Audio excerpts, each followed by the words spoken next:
আগে থাকলে হবে না।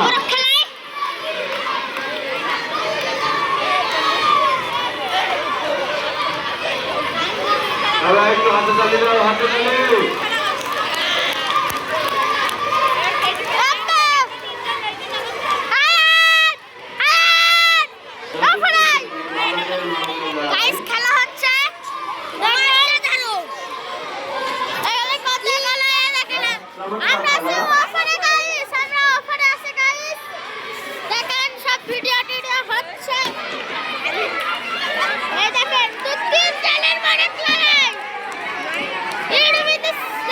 পরবর্তী খেলা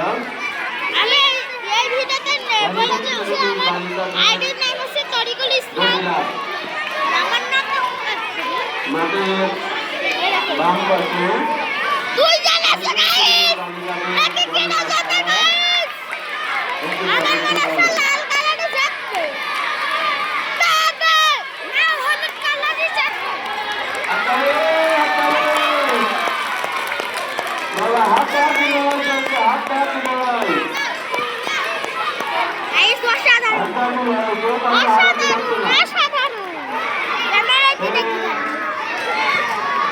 ক্যামেরায় দেখতে খুব